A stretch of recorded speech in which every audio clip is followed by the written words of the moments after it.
Cassandra wasn't always the woman trusted with humanity's fate.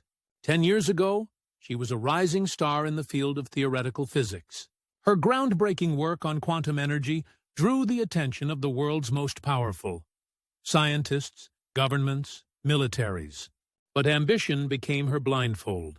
One miscalculation in her interdimensional energy experiment triggered the rift, a catastrophic event that tore through Earth's atmosphere, leaving major cities in ruins and ecosystems mangled beyond recognition. Millions died, and she retreated into anonymity, a ghost of the person she once was, living only to atone. The alien signal came 3 months ago. It wasn't just a coincidence. It had coordinates tailored to Cassandra's original experiment.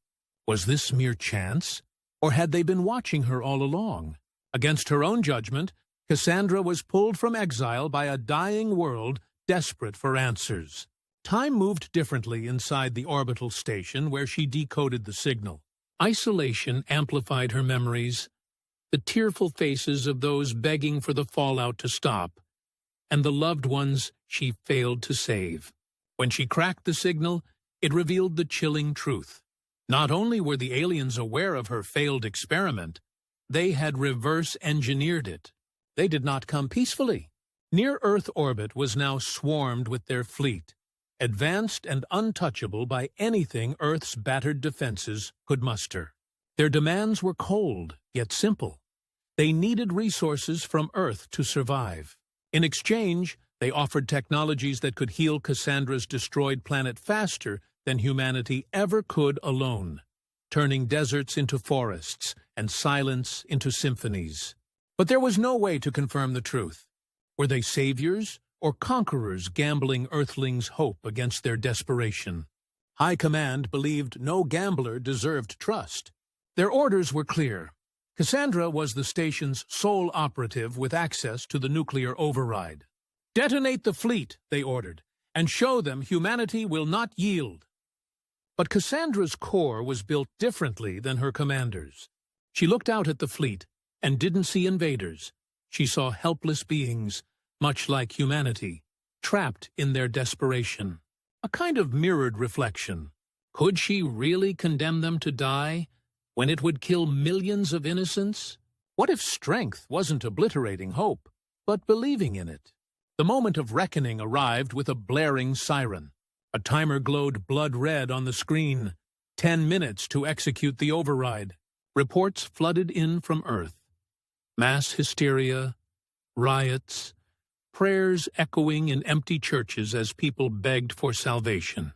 Between breaths jagged with fear, Cassandra sifted through what the data told her and what her instincts screamed. Then, something happened that changed everything. Cassandra activated one last algorithm, scanning for a subharmonic pattern buried in the alien signal.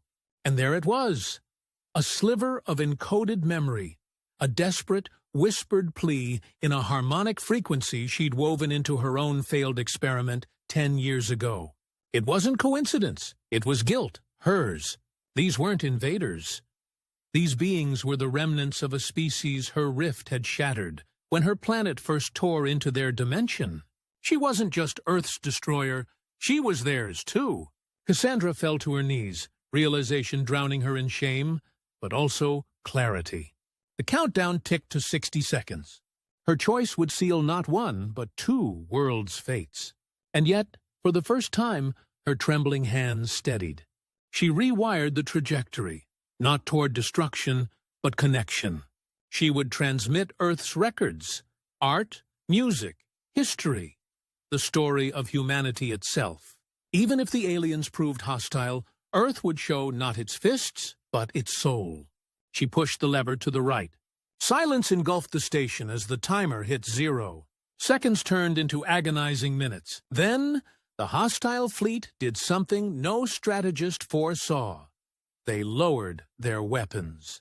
Their leader's voice echoed through Cassandra's communicator.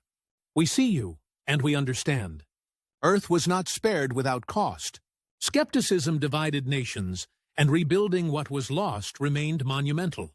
But through Cassandra's single act of trust, humanity's shattered existence found a footing in shared redemption, with their visitors becoming unlikely allies to heal both worlds.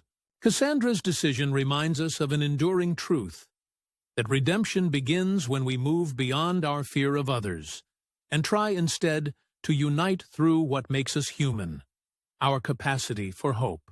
Now, ask yourself, if the galaxy tested your sense of trust this way, would you choose fear or would you choose faith?